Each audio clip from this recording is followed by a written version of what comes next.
So, hello everyone.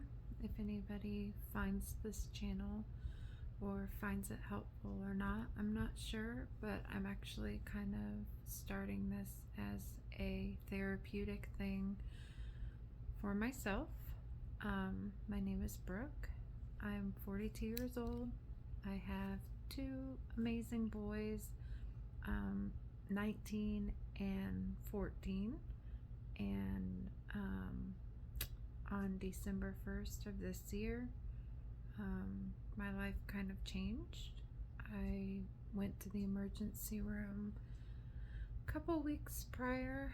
I have some other health issues going on that we could talk about at a later point if anybody gets interested in the channel and my story, and hoping it might be able to help some others who are going through this similar thing that I am.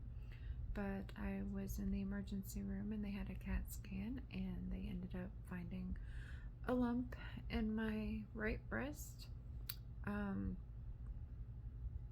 I didn't find out until the discharge instructions. The nurse was going through the discharge instructions and she said, well, follow up with your family doctor for the lump they found. And I'm like, excuse me? Nobody told me about a lump. So she went and grabbed the doctor and he's like, oh yeah, found a lump in your right breast, small, but you need to get that checked out as soon as possible with your family doctor. So the next morning I sent her a message, asked her for a stat mammogram to be ordered, and that following Tuesday I was in there for the mammogram and they concurred that they did find a lump in the breast, just about a centimeter or so, and that it needed to be biopsied. Fortunately, as of yet, they haven't found anything in the left side. So that following Tuesday again, I went and got the biopsy done. And then they said I had to wait maybe 3 to 5 days for the results. And I was in a gas station at, honestly, I don't know where, someplace around here, getting something to drink in between client appointments because I'm in sales. And I was at the cashier or at the cash register and I got a phone call. It was my nurse practitioner. And she was like, do you have a few seconds just to talk? Did anybody tell you about your biopsy results? And I said, no. And she's like, well, do you have a few minutes? And I said, absolutely. Because usually, from my experience in the medical field, if it's a bad result or cancer, that they would ask me to come into the office to tell me. And so I took the call. And she said, well, just want to let you know, they did find cancer in that right tumor that they found on the CAT scan. It invasive ductal carcinoma, so it has invaded some surrounding breast tissue, and there are still some ducts that have some abnormal cells, but they haven't spread outside of the tissue. So I held myself together enough to get my soda and my candy bar, and then I went to the car and I just kind of lost it. My mother passed away with breast cancer when I was 35, and it was just one of my biggest fears that I would ever have to tell my kids that I have cancer. And I'm sorry. So it wasn't so much me, but I remember how devastating it was to hear when I was younger. And I know my kids, and we have a very close relationship, and my youngest is currently living with me, and so I had no idea how I was going to tell them. And my oldest goes to college at ISU, so he's a few hours away from me right now, and it broke my heart that it was gonna have to be a phone call. My kids and I have a very open and honest relationship. They don't like me hiding my health issues from them. They want me to be open and honest with them about it. So I try to be as much as I can.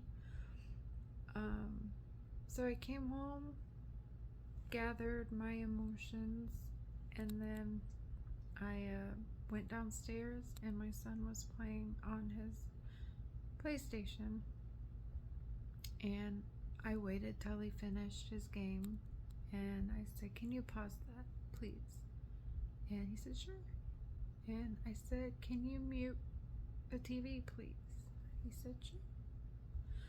So I sat there and I said, "Do you remember when I told you I had to have that biopsy done because they found the lump?" And he goes, "Yeah." And I couldn't say the words. And so I just sat there and I shook my head no. And you could see his whole face and demeanor change, and you could just see his heart breaking. But he was trying so hard to be strong because my kids are just like that. They are very protective of me, and so I said, "It is cancer, but we think we found it early enough." And I could just tell he was struggling. So I said, "Will you just come here?" I said, "Can you give me a hug?" And so he came over there and he just started crying. And I don't hear my kids cry very much since they were adults, at least. And it was worse than hearing that I have cancer. It was the worst experience that I've had yet, at least. And so he was supposed to go play at a friend's house that night, so I still let him go. I wanted him to go, and I think he wanted to go because he needed a minute, and that's perfectly fine. So while he was gone, I took some time to myself and talked to the boy's dad and told him to find out where Connor was, my oldest. And he said he was at work. So I was about to text Connor, and Connor texted me, "Did you get your results back?" And I'm like, oh, Connor doesn't like to drop things. So I said, "Yeah, but we can talk after you get off work." And he goes, "Well, no, tell me now, I'm on a break." I said, "We'll just talk after you get off work." And he's like, "No, tell me now." And then he calls me. And I just told him, I said, they did end up finding cancer.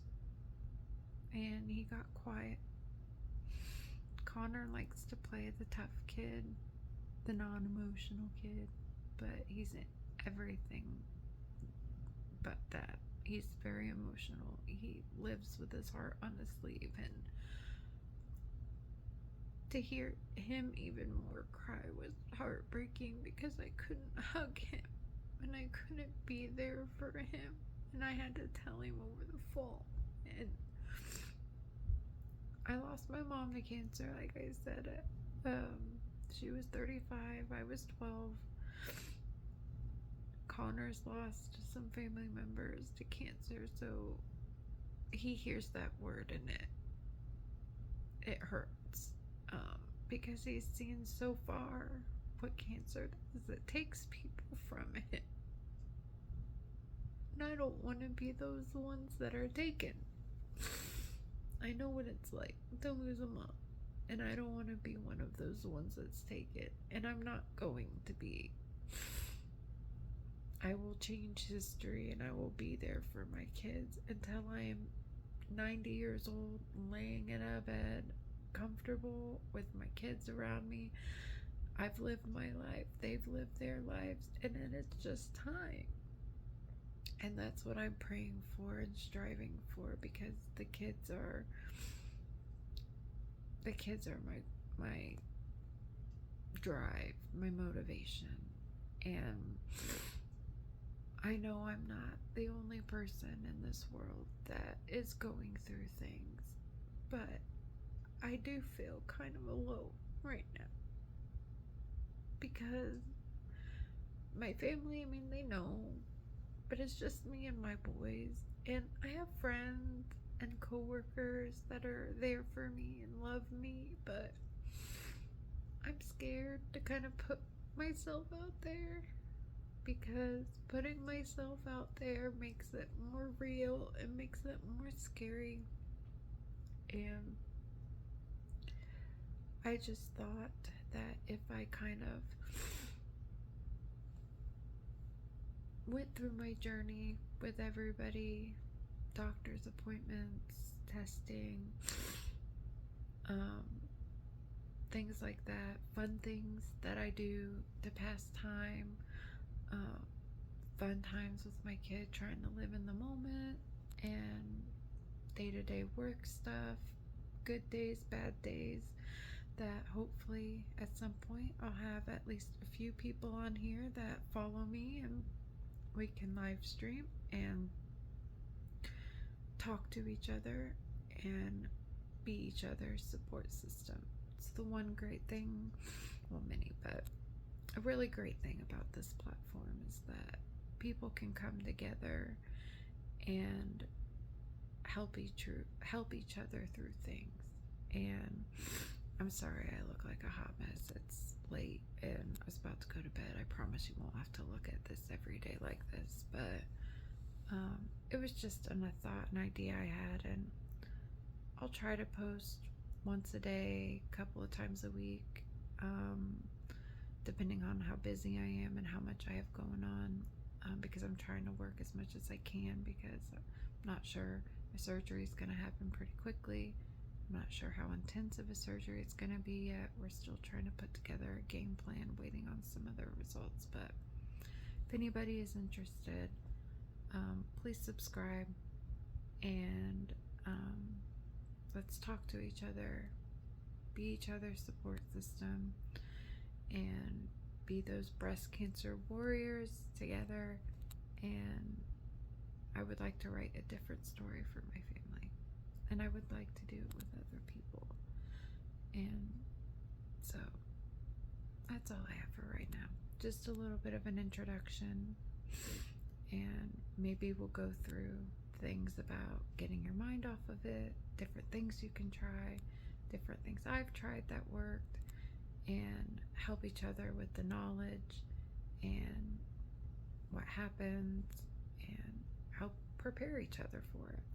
I am in the very beginning stages, so if there's anybody out there that is farther along in their treatment that could help me or anybody else kind of know what's to come, and anybody else who is just starting out their journey, we can start it together.